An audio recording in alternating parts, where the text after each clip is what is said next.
నమస్తే అండి. అందరు ఎలా ఉన్నారు? బాగున్నారా? నేనైతే చాలా బాగున్నాను. మీరు అందరూ కూడా బాగుండాలని కోరుకుంటున్నాను. Welcome to my channel my village vlogs. ఈ రోజు వీడియోలో నా ఇంట్లో పనులంతా ఒక పద్ధతి ప్రకారం ఎలా చేసుకుంటున్నానో ఈ వీడియోలో ఉంది. వీడియో అయితే చాలా బాగుంది. లాస్ట్ వరకు చూసి నచ్చితే మాత్రం లైక్ చేసి సబ్స్క్రైబ్ చేసి సపోర్ట్ చేయండి. నేను ఈరోజు ఉదయాన్నే 4 గంటలకి లేచి వాకిలి ఊడ్చేసి మా ఇంటి చుట్టుపక్కల చెట్లు చాలా ఉన్నాయి. ఎంత ఊడ్చినా ఆకులు రాలుతూనే ఉంటాయి. పొద్దున్న సాయంత్రం ఆకులు ఊడవాలి అంటే చాలా చిరాకు అనిపిస్తుంది. ఆఖరికి ఊడ్చి చెత్త అయితే లేపేశాను. నీళ్లతో కల్లాపు చల్లి చిన్న చిన్న 2 ముగ్గులు వేసేశాను. నాకు ముగ్గులు వేయడం అంటే చాలా ఇష్టం. నా ముగ్గులు మీకు నచ్చితే ఎలా ఉందో చెప్పండి. తర్వాత రాత్రి భోజనం చేసిన గిన్నెలు కడిగేశాను. ఆ తర్వాత ఇల్లు ఊడ్చేశాను. బయటకు వచ్చి పొయ్యి వెలిగిద్దామని చూస్తే పక్కనే మా హస్బెండ్ ఆటో ఉంది.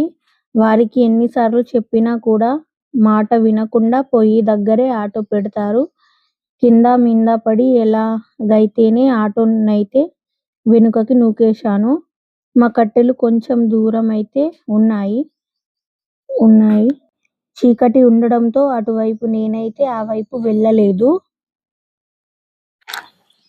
ఆలోగా వేరే పని చేసుకుందామని ఇంటి లోపలికి వచ్చి ఇల్లు తూడ్చేశాను.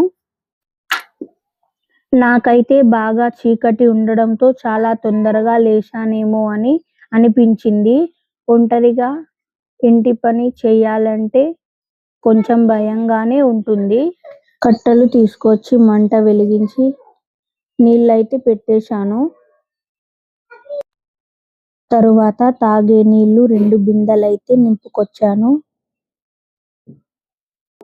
అసలుకైతే రోజు మా పాప నన్ను లేపేది. మా పాప లేచిందంటే నన్ను అసలుకి కదలనీయదు.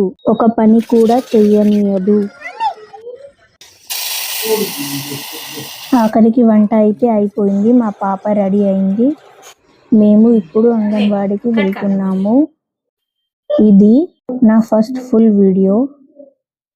కొద్దిగా వెనుక ముందు అయితే ఏమనుకోకండి. Please support. ఏమైనా మిస్టేక్ అయితే ఎలా చెయ్యాలో కామెంట్లో చెప్పండి. Okay, bye bye friends.